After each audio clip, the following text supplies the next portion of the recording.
네, 안녕하세요. 농구 좋아하는 럿볼입니다. 오늘 들려드릴 이야기도 꽤 흥미로운데요. 팀플레이가 필수인 스포츠 종목들의 대부분에선 서로 다른 역할을 지닌 포지션이란 개념이 존재하며 여기에는 각각 통념적으로 요구하는 최소 조건들이 있습니다. 축구를 예로 들자면 헤딩과 몸싸움에 밀리지 말아야 할 중앙 수비수 자리는 보통 힘이 세면서 키가 큰 선수가 맡아야 되고, 그 옆 양쪽 바깥에서 뛰는 측면 수비수와 측면 공격수는 기본적으로 달리기가 빨라야 된다는 전제 조건이 깔려 있습니다. 이러한 인식은 5개의 포지션으로 이루어진 농구에서도 존재하는데요. 특히나 골 밑에서 주로 활동하는 센터나 파워포워드 같은 경우엔 날아오는 공을 쳐내거나 골대에서 튕겨져 나오는 걸 잡아야 되다 보니 이 빅맨 포지션에는 무조건 키가 큰 사람이 절대적으로 유리하다고 볼 수 있습니다. 하지만 그 통념을 작은 키로 깨부셔버린 뒤 골밑을 휘어잡고 다녔던 한 NBA 레전드가 있었으니 그의 이름은 바로 찰스 바클리. 자신보다 20cm가 더 높은 거인들을 벌벌 떨게 만든 괴력의 사나이였습니다. 맨발 신장이 193 또는 195cm 밖에 되질 않았음에도 빅맨 포지션을 맡았던 그는 2m 10cm 이상의 괴물들이 득실거리는 골밑에 피 튀기는 전쟁 속에서 당당히 리바운드 왕을 차지했을 뿐만 아니라 5번이나 연속으로 2점 성공률 1등을 달성하기까지 했는데요. 역사상 다시는 이런 유형의 선수가 나오지 못할 것이라고 할 정도로 농구에서 마이클 조던과 함께 엄청난 센세이션을 불러일으킨 이 찰스 바클리는 과연 어떤 능력을 가지고 있었길래 이러한 업적을 달성할 수 있었는지 한번 살펴보도록 하겠습니다. 1963년 미국 엘라베마주의 리즈라는 작은 도시에서 태어난 찰스 바클리.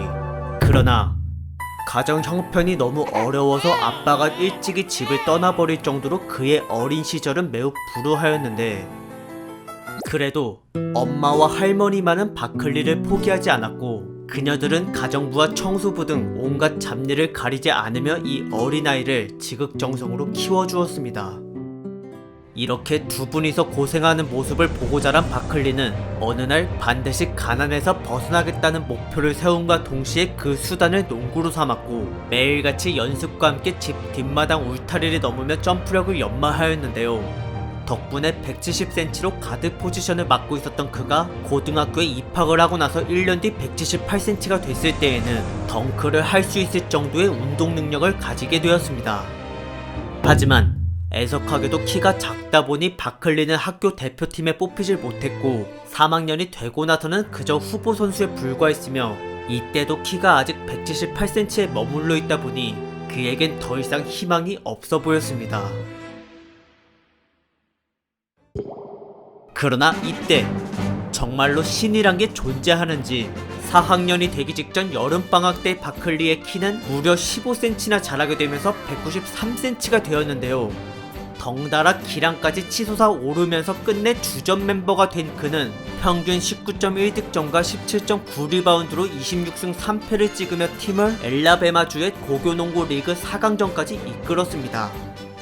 그리고 그는 여기서 26득점을 쏟아붓고 드디어 무명 선수에서 탈출하게 되었는데, 이날 경기를 지켜봤던 어번대학교의 감독은 당시 110kg에 육박한 체중으로 코트를 날아다녔던 바클리에게 한순간에 빠져들어 곧바로 스카웃 제의를 내밀었다고 합니다. 그렇게 해서 어느정도 명문대학교에 들어가게 된 바클리는 워낙에 힘이 좋고 리바운드를 잘 잡아내다 보니 센터로 배정을 받게 되었는데, 포지션 대비 키가 작음에도 불구하고 그는 3년 동안 평균 14.1득점과 무려 10개에 가까운 리바운드, 그리고 묵직한 덩크까지 꽂아대며 관중들을 열광케 하였습니다. 비록 한때 130kg를 넘길 정도로 체중 조절을 잘 못해서 문제가 되긴 했지만 그 무게는 오히려 그가 골 밑에서 경쟁할 수 있는 원동력이 되었고, 또한 보기와는 다르게 점프력과 스피드도 어마무시했기에 3학년을 마친 뒤 1984 NBA 드래프트를 신청한 바클리의 예상 순위는 무려 상위 5번째가 되었습니다. 하지만 그는 이 상황을 매우 언짢게 여겼는데요.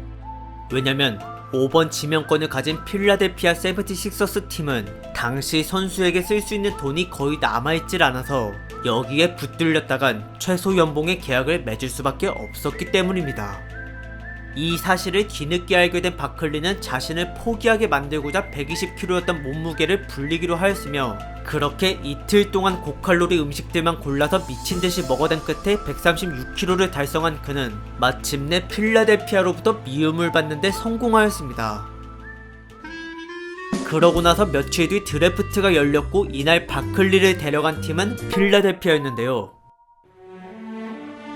뜻대로 되지 않아서 실망했는지 그의 얼굴에서는 미소를 찾아볼 수가 없었습니다. 그래도 다행히 팀에서 선수 2명을 내보내고 자금을 확보한 덕에 바클리는 1년 평균 5억 8천만 원의 만족스러운 계약을 맺게 되었습니다. 꿈에 그리던 NBA 진출에 성공하면서 더 이상 빈곤하게 살지 않아도 된다는 거에 기뻤지만, 뜻하지 않게도 한 가지 문제가 생겼습니다. 그건 바로 괜히 과도하게 부풀려버린 체중으로 인해 경기력과 출장 시간이 영 만족스럽게 나오질 못하고 있었다는 것인데요. 그래도 때마침 조언이 필요한 이 시기에 필라델피아는 실력 좋고 인품이 뛰어난 선배들이 많았으며, 그 중에서도 모제스 말론이라는 당대 NBA 최고의 센터가 바클리를 가장 잘 지도해 주었습니다. 그는 바클리가 살을 뺄 수 있도록 단계별 목표를 세워주고 같이 옆에서 뛰어주었으며, 심지어 바클리가 몰래 피자를 먹을 때에도 주의를 주면서 경각심을 갖게 하였습니다. 이러한 말론의 세심한 배려에 감동해서 더 노력하게 된 바클리는 드디어 최고의 기량을 낼 수 있는 114kg까지의 감량을 성공하였는데, 덕분에 경기력이 향상되어 주전 멤버로 올라설 수 있게 된 그는 루키들 중 탑5로 평가를 받으며 1년차 84-85 시즌을 잘 마감하였습니다. 그러고 나서 바클리의 잠재력은 2년차부터 빛을 발하게 되었는데요. 파워포워드 포지션을 맡고 있었던 그의 키는 농구화를 신어도 일반 슈팅가드나 다름이 없었던 198cm밖에 되질 못했지만, 의외로 221cm라는 엄청난 팔 길이와 무려 99cm나 되는 점프력을 지니고 있었던 덕분에 그는 자기보다 훨씬 높은 빅맨들과의 골밑 전쟁에서 리바운드와 블락, 그리고 몸싸움까지 뭐 하나 밀리는 게 없었습니다. 게다가 어릴 때 가드로 뛰었던 경험이 있어서 그런지 그는 드리블에 매우 능통한 모습을 보여줬고, 거기에 100m를 11초대로 끊을 수 있을 정도의 스피드까지 지니고 있었는데요. 수비, 리바운드 이후 적진까지 공을 몰고 달려나가는 그의 질주는 마치 스치기만 해도 사망할 것 같은 폭주 기관차를 보는 것 같았고, 끝내 골대를 부술깃으로 덩크까지 찍어 눌렀던 바클리의 위력적인 공격은 관중들을 한순간에 끌어오르게 만들었습니다. 물론 이렇게 드리블을 길게 치는 플레이가 꽤 있다 보니 2년차의 턴오버 개수를 1등을 찍고 말았는데, 그래도 골밑에서 경쟁할 때만큼은 그 누구보다도 공에 대한 집념이 강했기 때문에 3년차 86-87 시즌 때 바클리는 커리어 처음으로 리바운드 왕을 차지해냈으며 2점 성공률 1등과 함께 평균 23득점을 달성하고 올스타에 등극되기까지 하였습니다. 이때의 2점 성공률 1등은 앞으로 4번이나 연속으로 더 기록을 하게 되는데, 좁디 좁은 골밑에서 자신보다 높은 상대 선수들의 블락을 피하는 게 쉽지 않음에도 이 정도까지의 활약을 한다는 건 정말 말도 안 되는 일이었습니다. 그 후 4년차에는 커리어에서 가장 높은 평균 28.3득점을 해내고 5명만 선정되는 NBA 최고 반열에 오르기까지 하였는데요. 그러나 이와 반비례로 팀의 성적은 갑자기 플레이오프도 못 나갈 정도로 추락해버렸습니다.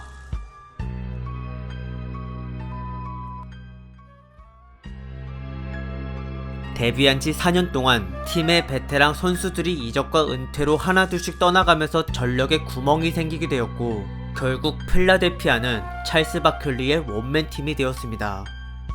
5년차의 팀은 다시 플레이오프에 올라갈 정도의 순위권을 되찾긴 했지만 1라운드에서 한 번도 못 이기고 전부 패배할 정도로 상태가 좋지 못했으며, 이렇게 무기력하게 지는 경기가 속출할 때마다 바클리는 동료들에게 쓴소리를 하면서까지 분발에 촉구했습니다.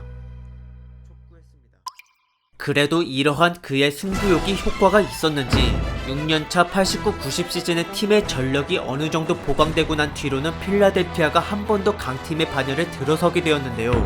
이때부터 파워포워드가 아닌 스몰포워드 포지션을 맡아 전방위 쪽으로 활동 범위를 늘린 바클리는 이전부터 해왔던 미드슛의 빈도를 더 늘렸으며 이에 따라 많은 상대 수비수들은 그가 페이크를 하고 돌파를 할지 아니면 그냥 슛을 던질지 또는 예상치 못한 패스를 찔러줄지 등 여러가지 공격 옵션을 고려하느라 더더욱 헷갈릴 수밖에 없게 되었습니다.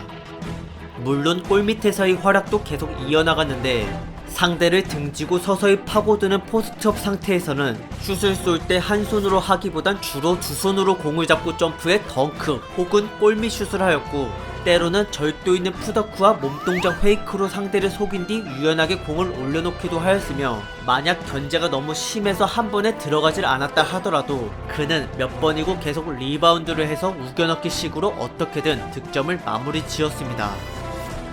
바클리에게 작은 수비수를 붙이면 힘으로 제압당하고 큰 선수를 붙이면 스피드로 무너지기 일쑤라서 일부 감독은 그를 마이클 조던만큼 막기 힘들다고 혀를 내둘렀는데요. 사실 바클리는 피지컬과 실력뿐만이 아니라 죽음을 불사하는 투쟁심까지 갖고 있었기 때문에 상대 선수 입장에선 심리적 압박감까지 부담할 수밖에 없었습니다.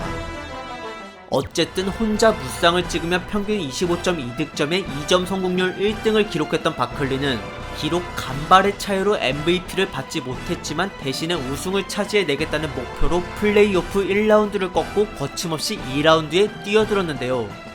이때 때마침 그의 드래프트 동기였던 마이클 조던과 숙명의 대결을 펼치게 되었습니다.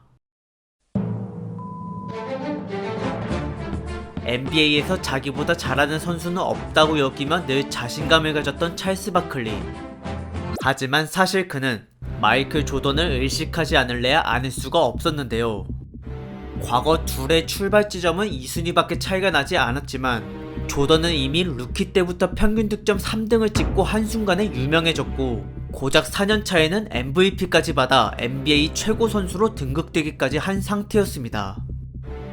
그렇기 때문에 커리어 초반 바클리가 아무리 뛰어난 활약과 쇼맨십을 펼쳤다 하더라도 언론으로부터 받는 관심은 항상 조던보다 아래일 수밖에 없었으며 그래서 더더욱 바클리는 처음으로 플레이오프에서 만난 이 순간을 반드시 이기고 싶어 했습니다.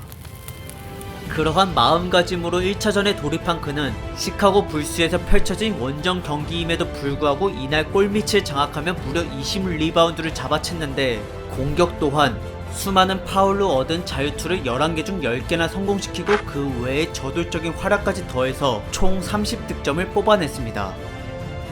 이렇게 뜨거운 바클리의 기세에 전혀 기죽지 않았던 조던은 그보다 9점이 더 높은 39득점을 기록하고 필라델피아를 11점 차로 눌러버렸으며 다음 2차전에서는 거기에 6점을 더 얹힌 45득점으로 바클리를 침묵시켰습니다. 이에 열이 뻗친 바클리는 3차전에 조던을 홈으로 불러들이고 2쿼터가 끝날 때 22점 차가 되도록 시카고 불스를 먼지나게 털어댔는데요. 이날 경기에서는 승리를 거뒀지만 49득점을 터뜨리며 맹추격을 6점 차까지 했었던 조던의 분노는 정말로 살벌하게 그지없었고 경기가 끝난 뒤 둘은 서로 4차전에서 이기기만을 벼르고 있었습니다. 그런데 이때 바클리에게 희소식이 들려왔는데요. 그건 바로 조던의 파트너 스카티 피펜 선수가 결장을 하게 됐다는 것입니다. 여기에 기뻐한 필라델피아 전원은 조던 봉쇄에 더욱더 집중할 수 있게 되었고 그 결과 4차전을 10점 차로 깨졌습니다. 고작 마이클 조던 하나를 못 막아서 말이죠. 이때 그는 정말 사람이 맞나 싶을 정도로 득점포를 여기저기서 터뜨리고 다녔는데 사실 조던은 4연속 득점왕의 자리에 올라있었던 궁극의 공격수였고 이날 상대 수비를 무용지물로 만든 채 45득점을 기록했으며 3일 뒤 피펜이 복귀한 5차전에서도 무려 18점 차로 바클리를 무릎 꿇렸습니다. 그러고 나서 1년 뒤 그들은 저번처럼 플레이오프 2라운드에서 또 맞붙게 되었는데요. 때마침 복수의 칼날을 갈고 있었던 바클리는 놀랍게도 1차전 때 조던보다 더 높은 득점력을 선보였고 게다가 양팀 선수 통틀어서 리바운드까지 가장 많이 잡아냈습니다. 하지만 그 외의 다른 팀원들의 전력은 이전보다 퇴보한 상태였고 반면 시카고 불스의 선수들은 한층 더 실력이 업그레이드 되었기에 결국 조던과 피펜의 협동 플레이에 속수무책 당할 수밖에 없었던 필라델피아는 바클리의 고군분투에도 불구하고 1차전과 2차전 그리고 4차전과 5차전을 무려 평균 11.5점 차로 모두 대패해버렸습니다. 훗날 바클리는 나에게도 스카티 피펜 같은 조력자가 있었으면이라고 말하며 자주 아쉬움을 토로했는데요. 그만큼 당시 필라델피아가 바클리에게 많이 의지하는 원맨 팀이었고, 하필 구단주는 선수 영입에 매우 소극적인 스타일이었기 때문에 팀의 성적은 점점 추락하게 되었습니다. 그렇게 우승에 대한 자신의 열망과는 반대로 전력 보강이 전혀 이루어지질 않자 이에 실망하고 분노한 바클리는 91-92 시즌 도중 태업을 병행하며 트레이드를 계속 요청하였는데요. 그 사이 우승을 2번이나 연속으로 달성해낸 마이클 조던의 그늘에 서서히 가려지고 있었던 바클리의 앞날은 점점 불투명해져가고 있었습니다.